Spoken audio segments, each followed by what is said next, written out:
Hello, my name is Carl Niji and I am the owner-operator of a business called Overcoming Dyslexia, ADD, ADHD and Learning Disabilities in Ottawa, Canada.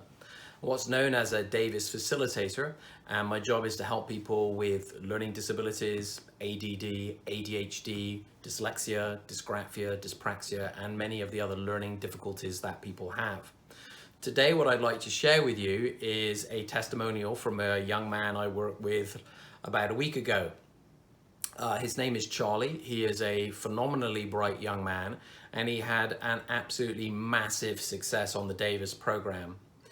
When I spoke to Charlie and his mother in the assessment, Charlie's mother told me that she'd been recommended to me by a family friend who had already done the program and they were seeing the success of that young man and that Charlie was quite clearly struggling. She had taken her son, Charlie, to have a psych ed assessment, and the psychologist had said that it was very difficult to sort of place Charlie into any one category or any one learning disability. Even though his reading was about a grade 2 or 3, he didn't easily fit into this sort of learning disability category or dyslexia category. Even though Charlie has had great amount of difficulty focusing, he didn't easily fit into the label of ADD or ADHD. What they eventually settled on was auditory processing disorder. Now this term is technically a learning disability and it falls under this umbrella of a learning disability, and what it really means is that somebody is having difficulty processing information, and where it really affects Charlie is in sequences of instructions. So if you're trying to explain step 1, step 2, Charlie's fine. But if it's 3, 4, 5, and then he has to go and do them and remember them and report back to you, then he falls apart. So we would describe that as somebody who is becoming auditorily disoriented. So their brain isn't get what their ears are hearing as their ears are hearing it when they are disoriented. Charlie quite clearly became disoriented in his assessment with me.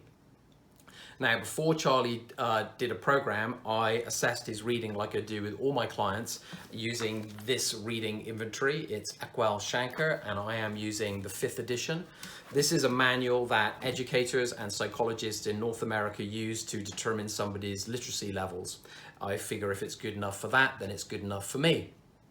And what I do is I explain to all my clients coming to see me that what I'd like to do is take a look at your reading.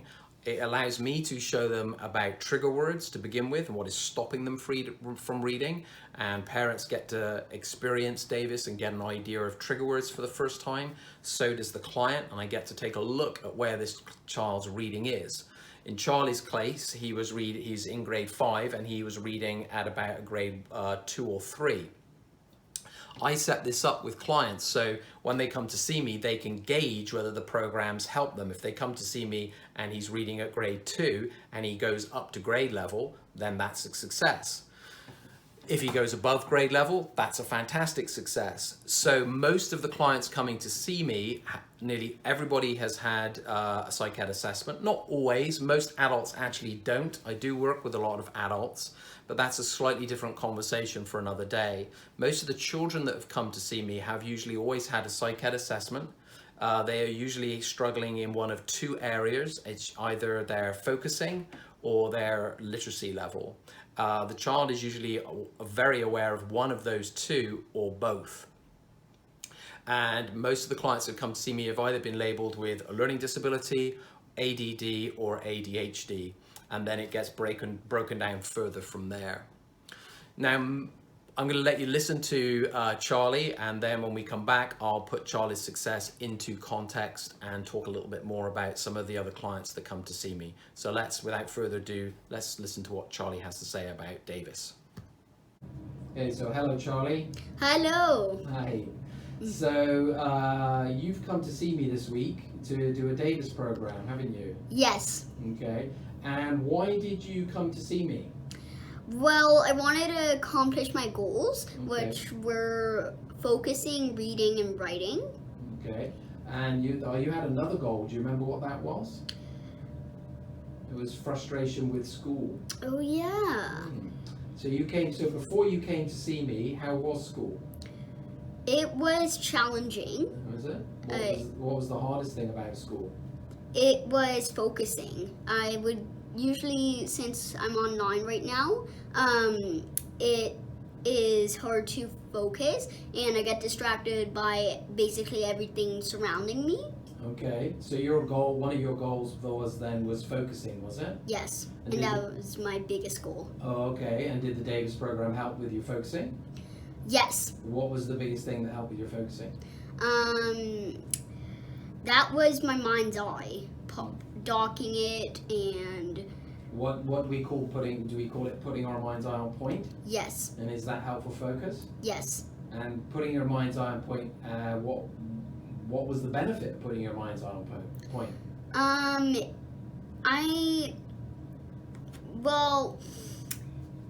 It helped me a lot, and it helped me focus. It basically, the focus is now like something in the past, and it's definitely helped me a lot. And it hasn't just helped me with focus; it's also helped me with trigger words and not tripping up on them anymore. Focusing. Well, I just said that, and writing even just to not trip up anymore. Okay. And what was your second goal? It was reading, wasn't it? Yes. What was your reading like before you came to the Davis program? I wouldn't say it was bad, but it was worse than it is right now. Okay. What grade are you in? What grade in school are you in now? A 5. You're in grade 5? Yes. And what grade level were you reading at before the program, do you think? I was reading at a 2. It wasn't great. Okay. How high a grade level did you manage to read up to this week? 6. You read a whole page of grade 6, didn't you? Yes. How'd you feel about that?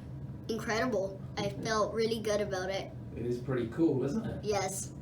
And what else did you learn this week? I learned a lot about balancing myself and not just focusing, but getting disoriented and then oriented again. Okay. So turning my switch on and off. Okay. And actually being able to have a switch to turn on and off. And what are some of the things you know that disorient you? Clay. Okay. Also fidgeting around, that does disorient me a lot. Also, if my dial is too high, I'm disoriented. Sometimes with the koosh balls, I get disoriented, and a few other things. Okay, can you show us the koosh balls? What are the koosh balls so people know? And what do we use the koosh balls for? Well, we are using them to know the split second that our mind's eye moves. Okay, is it easy to do that when you do koosh balls? Yes. It's actually either if you drop them or if you lose your balance, you know the split second that your mind's eye has moved. And then what do you do if your mind's eye is moved? Well, you restart, basically. You put your mind's eye back on point, and you restart the game from the beginning. And what else have we done this week? We did something with the alphabet this week as well, didn't we? Oh yes, we made the alphabet out of clay. This is my A. And T, basically. Okay. So why did we make the alphabet in clay? Well, we wanted to bring the alphabet to life, and so I can kind of see how, like, all the detail from it, and since it's my alphabet, I can look at it all around as much as I want. Okay, and can you do something special with your alphabet now?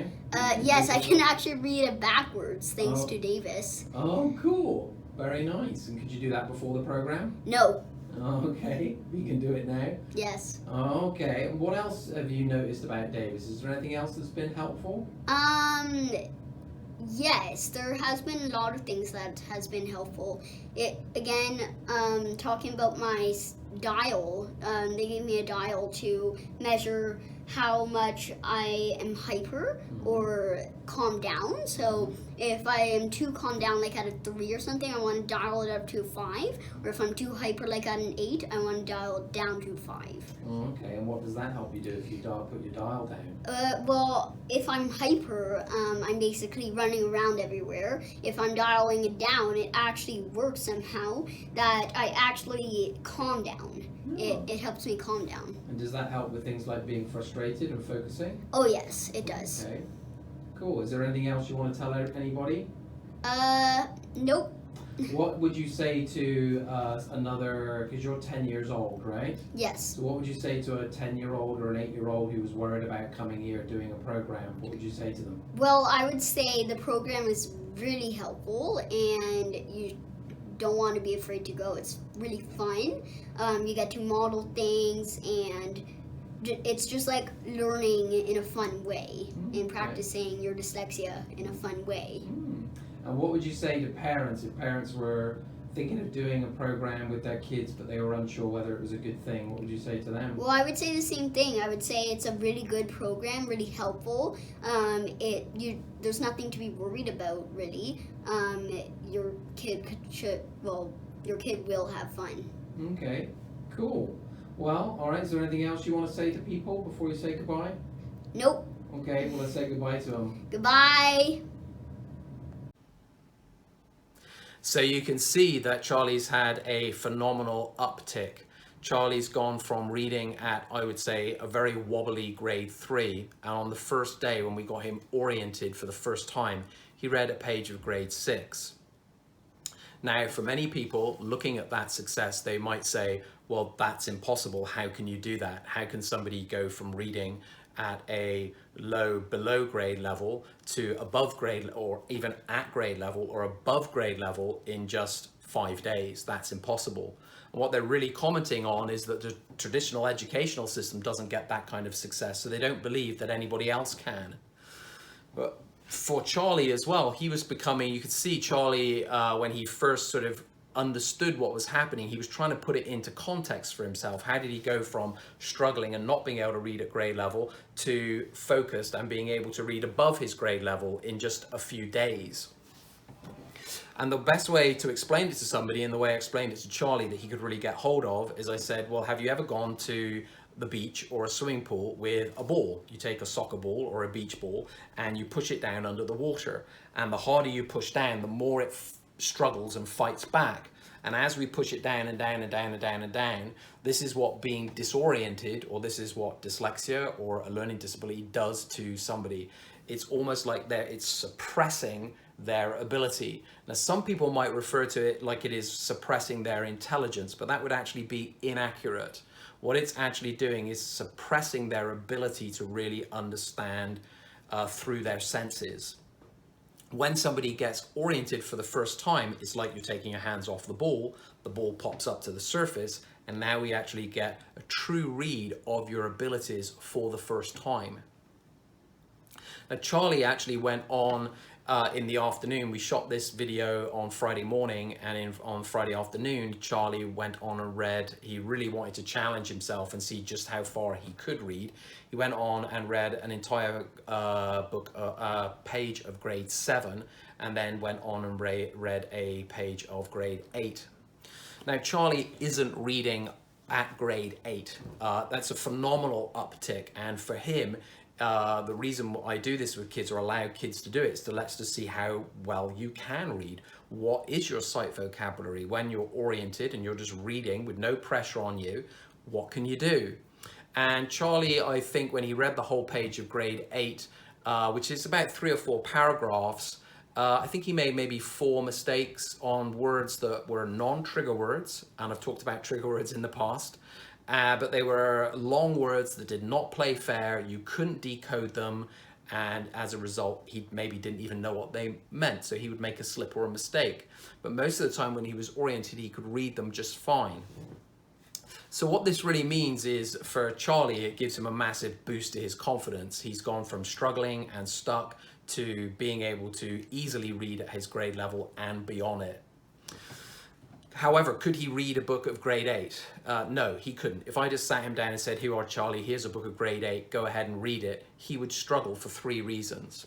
The first reason is he's got this new focusing tool, this orientation tool that allows him to focus.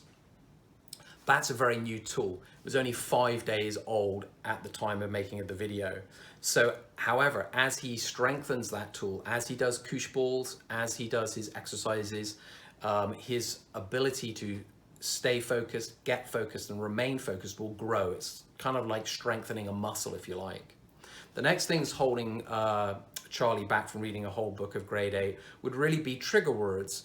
I've talked about trigger words in other videos, but briefly they are these small connecting words, these sight words that we're usually call them, or words that are on the Eckwelsh, on the Deutsch reading list, that don't create a mental image or a mental picture in the same way you can picture a cat or a dog. And as a dyslexic person, Charlie needs that picture in order to be able to think with it. The more of these trigger words he reads, the more his confusion will get bigger and eventually he'll disorient. However, the more he does his follow-up work, which will eliminate these trigger words, the more he is removing the barrier to his learning. And that's the follow-up work that all Davis facilitators show clients how to do it, and then it's their clients go home and model those trigger words, and that's the follow-up work. Once Charlie has done all those trigger words, he'll be reading at grade level or very close to it. I wouldn't be surprised if he's reading well above it. The third thing that stops Charlie from reading at grade level, really at grade 8, sorry, is he just hasn't got that kind of vocabulary. He is a 10-year-old boy who's been struggling to read at grade 5 for the longest time, so he's not been exposed to the kind of vocabulary that's in a book of grade 8. So his threat, it will trigger confusion, and as a result, he'll have to work a lot harder to stay focused while he's reading that book of grade 8. So it would fall apart.